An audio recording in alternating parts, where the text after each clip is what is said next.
बिस्मिल्लाहिर्रहमानिर्रहीम। आज की बात में आज हम बात करेंगे आईआर का ज़िक्र है, इंटरनेशनल रिलेशन का ज़िक्र है और दुनिया के मंजरनामे पे है जो फ़र्स्ट वर्ल्ड वार और सेकंड वर्ल्ड वार पर मुनहसर है। सेकंड वर्ल्ड वार और फर्स्ट वर्ल्ड वार का जब हम ज़िक्र करते हैं तो सबसे पहले जो हमें एक किरदार, एक शख्सियत, एक नाम उभर कर आता है वो होता है एडोल्फ हिटलर का।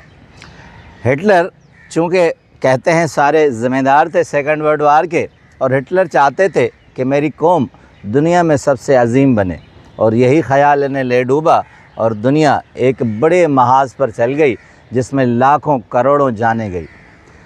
एक दिलचस्प बात आपसे शेयर करूंगा। एक किताब जो उसके दोस्त ने लिखी वो आज तक इतनी ही पॉपुलर है, पढ़ी जाती है, जिसमें मेमोर्स हैं, याददाश्तें हैं।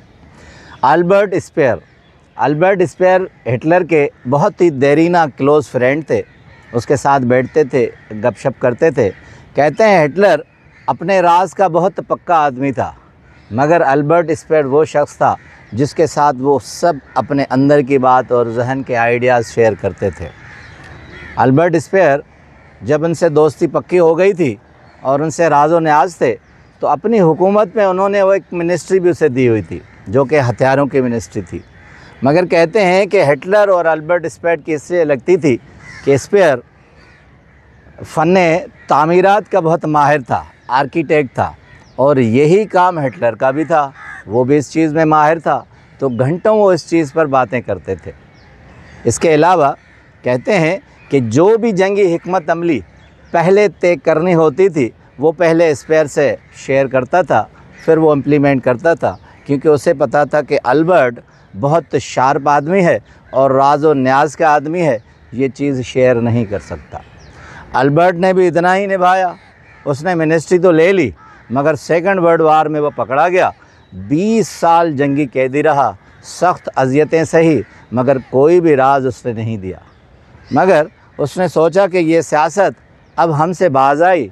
उसने अंदर जेल में इरादा कर लिया था कि अगर मैं बच जाऊंगा तो सियासत छोड़ दूंगा। उसे एक नया आइडिया आ गया। उसने कहा क्यों ना मैं लिखना शुरू क्यों। कमोबेश उसने जेल में 20 साल के अंदर 3 से 4 किताबें लिखी। जब वो जेल से आज़ाद हुआ, जंगी कैदी बरियाब हो गया, बाजियाब, तो उसने अपने याददाश्त पर एक किताब लिखी जो कि कहते हैं आज तक पढ़ी जाती है। जर्मन ज़बान में थी, मुख्तलिफ़ ज़बानों में तर्जुमा हुई। Inside the Reich, REICH German word है। रीख का मतलब है सल्तनत, बादशाहत। बड़ी दिलचस्प बात यह है कि इस किताब में उसने लिखा है कि रीख हिटलर बहुत बार लिखता था। इसका मतलब है कि एम्पायर, सल्तनत, क्योंकि रीख जो थी, जिस तरह जर्मन एम्पायर, जिस तरह अमेरिकन एम्पायर, जिस तरह ब्रिटिश एम्पायर, इस तरह वो चाहता था कि मेरी भी जर्मन एम्पायर बने, तो वो रीख का लफ्ज़ इस्तेमाल करता था। और दिलचस्प बात यह है कि उन याददाश्तों पे जो हिटलर की सारी बातों पर वो किताब है, तो इसने स्पेयर ने भी नाम रखा इनसाइड द रीख, यानी इस सल्तनत के अंदर जो जर्मन एम्पायर कहलाने वाली थी। अब आ जाएं, उसमें बहुत से दिलचस्प किस्से लिखे हैं। एक किस्सा चाहूँगा आपसे शेयर करूं जिससे हमें क्या सबक मिलता है, हमें क्या मोटिवेशन मिलती है। अल्बर्ट स्पेयर लिखते हैं कि एक मरतबा मैं जब ऐवान सदर के उस दफ्तर में गया तो हिटलर मेरा बेचैनी से इंतज़ार कर रहा था।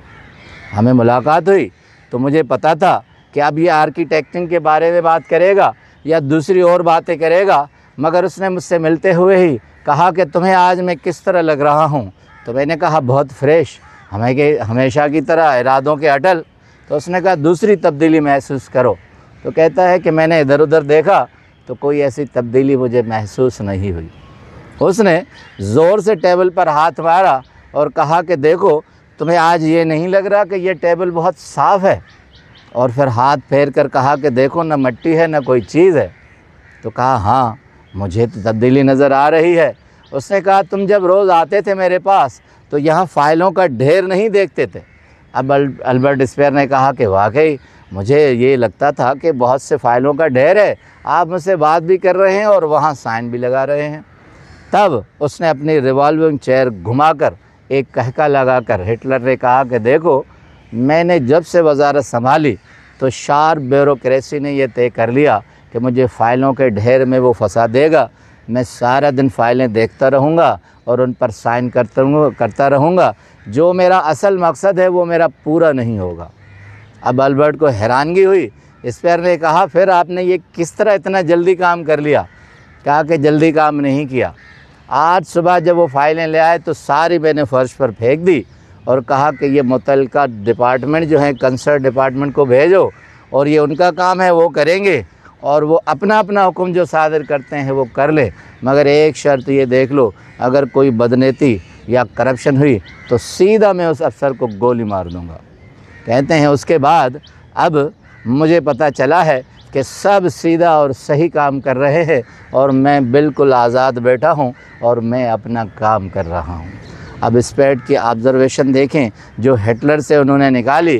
कहते हैं एक तो मैंने ये देखा कि हिटलर इस काम से डिस्ट्रीब्यूशन ऑफ वर्क करना चाह रहा है, यानी जिसका जो काम है वही करे, एक आदमी के हाथ में सारा काम नहीं होना चाहिए। दूसरा, डिसिप्लिन और मैनेजमेंट। अगर आदमी के अंदर डिसिप्लिन और मैनेजमेंट आ जाए तो वो उलझा नहीं रहेगा, परेशान नहीं रहेगा। कहते हैं कि हिटलर को ये बड़ा ही ख़ासा हासिल था कि वो बहुत सारे काम करता था मगर बहुत इजी रहता था और रिलैक्स रहता था। उसकी वजह ये थी कि वो बहुत डिसिप्लिन सा और उसके बाद डिसीशन मेकर था। वो जब डिसीशन ले लेता था तो उसके बाद उसको कोई भी ऐसा शख्स नहीं था कि वापस उस डिसीशन पे मुकर्रर न करे। कहते हैं हिटलर में बहुत सारी खामियाबी थी मगर खूबी ये थी कि वो अच्छा मैनेजमेंट चलाने वाला था और उस पर अपनी ताकत भी इस्तेमाल करता था और जहन भी इस्तेमाल करता था। आखिर में लिखते हैं इस वाक़े के बाद स्पेयर कहते हैं कि आदमी अगर चाहे तो वो ख़ुद उलझ कर ज़िंदगी गुजारना चाहता है, अगर डिसीशन ले ले तो लोग उसे फंसा कर दुनिया वाले उसे मार देना चाहते हैं, उलझाना चाहते हैं, मगर एक डिसीशन अगर वो ले ले पावरफुल तो इसी तरह रिलैक्स हो सकता है जिस तरह हिटलर रिवॉल्विंग चेयर पर कहका मारकर मुझसे गुफ्तगू करने लगा और उसके बाद हमने गर्म चाय ली और उसके बाद अपनी ज़ातियात पर गुफ्तगू की। आपका बहुत बहुत शुक्रिया।